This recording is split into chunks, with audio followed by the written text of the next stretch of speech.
Buenos días, tardes o noches, dependiendo del momento en que estén viendo el presente video. Mi nombre es Luis Ángel Buitrago y el día de hoy les expondré acerca de las cartas bioclimáticas y la zona de confort térmico para la cátedra de acondicionamiento ambiental. Vamos con la primera diapositiva. En primer lugar, debemos saber qué son las cartas bioclimáticas. En pocas palabras, son sistemas de representación gráfica de las relaciones entre las diferentes variables térmicas que influyen en la sensación del confort térmico, tal y como vemos en imagen. Por lo cual, se puede decir que relacionan temperatura y humedad, sobre los que se establecen las condiciones de confort en función a los índices térmicos tomados anteriormente. Asimismo, cada zona dispone de una carta bioclimática específica, dependiendo de las condiciones particulares de temperatura y humedad representativa del clima. Sobre dicha carta se pueden estudiar las desviaciones respecto a la zona de confort y cómo actuar sobre la misma. Ahora bien, existen diferentes tipos de cartas bioclimáticas, entre las que destaca la carta All-Gay. Esta carta, como vemos en imagen, es un diagrama de condiciones básicas donde el eje de abscicas representa la humedad relativa y el de coordenadas la temperatura. Dentro de este diagrama se localiza una zona denominada confort, con cuyos valores de temperatura y humedad el cuerpo humano siente una sensación térmica agradable. En ella se define la zona de confort, que es aquella en la que la sombra, la ropa ligera y la baja actividad muscular hacen una sensación térmica agradable. Es por ello que esta carta está diseñada para las condiciones de exterior y no toma en cuenta el edificio o la edificación, es decir, las futuras variaciones, reconstrucciones o incluso demolición del mismo.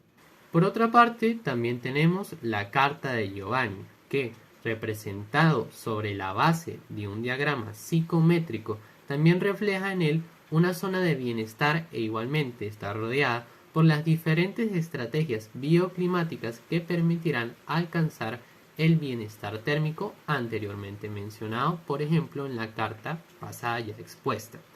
Gracias a esto, se definen los límites para las diferentes estrategias, formazonas que indican hasta dónde el diseño es adecuado en las edificaciones. Esto puede responder favorablemente dependiendo de las condiciones de humedad y temperatura.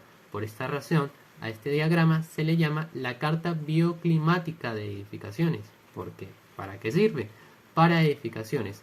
Cabe recalcar que esta carta fue creada por el arquitecto Brauch Giovanni, por eso tiene ese nombre, en los años 70 y fue un pionero en esto de las cartas bioclimáticas. En otro sentido, tenemos el diagrama o carta CBA, también llamada climograma de bienestar adaptado.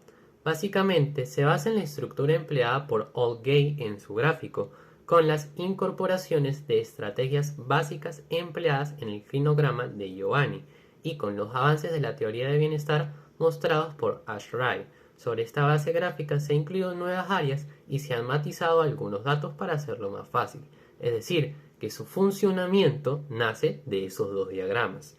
En muchas ocasiones, los rígidos límites de los diagramas dan lugar a interpretaciones falsas, dan la impresión que atraviesa una línea que se supone automáticamente como una situación de bienestar, cuando quizás es todo lo contrario, sino que es una situación insatisfactoria o poco apta para el bienestar de los seres humanos.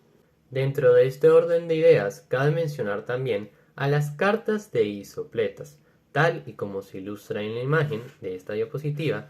Es un diagrama cartesiano que representa las zonas de igual rango de temperaturas, con una escala temporal donde se refleja la temperatura media por horas para cada mes. En el eje vertical se indican las horas del día y en el horizontal los meses del año. El gráfico marca una serie de áreas que expresan, para cada hora del año, la necesidad de aportar calor, principalmente radiación solar o el exceso del mismo, y por tanto la necesidad de ventilación, marcando también los momentos de confort térmico. Por ello, es un diagrama que surge como resultado de la interpretación de los diagramas anteriores, es decir, del diagrama de Giovanni, por ejemplo. Este diagrama es importantísimo, dado que tal vez no trabaja tanto para una edificación en específico, pero sí para un clima en general. muy útil por ejemplo para un análisis de sitio. Por último, pero no menos importante, también tenemos al triángulo de confort. Básicamente es un análisis muy práctico desarrollado en el año 2000 por John Martin Evans. Relaciona las variables de temperatura y oscilación térmica. Esta última es un parámetro importante ya que establece las variaciones de temperatura a lo largo del día, lo cual puede llegar a ser algo engañoso por la temperatura media. Asimismo, es un diagrama en el que el eje de abscicas se representa la temperatura media y en las coordenadas la oscilación térmica, lo cual genera varios puntos o una nube en los cuales representan los diferentes días a lo largo del año donde hay confort térmico y digamos es mejor o más apto construir edificaciones, salir a la calle, etc. Ahora bien, como tal, ¿qué es la zona de confort térmico?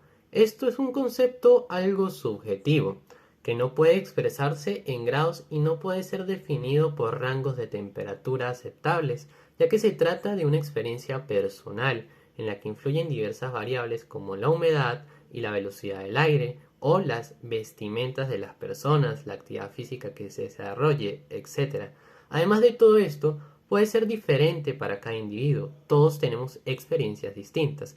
Sin embargo, podemos decir que el confort térmico es la sensación que experimentan las personas cuando no sienten frío, cuando sienten calor o cómo se sientan en un lugar.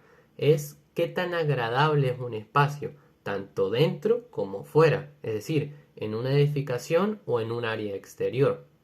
Cabe recalcar que todas las cartas y diagramas mencionados anteriormente conforman lo que conocemos como zona de confort térmico. Es por ello que marcan estrategias de diseño para conseguir condiciones de confort adecuadas que son válidas y complementarias, por lo que conviene utilizarlas y compararlas para verificar estrategias a utilizar. Ahora sí, sin nada más nada que decir, agradezco su atención a lo largo del video. Espero que les haya gustado. Hasta luego.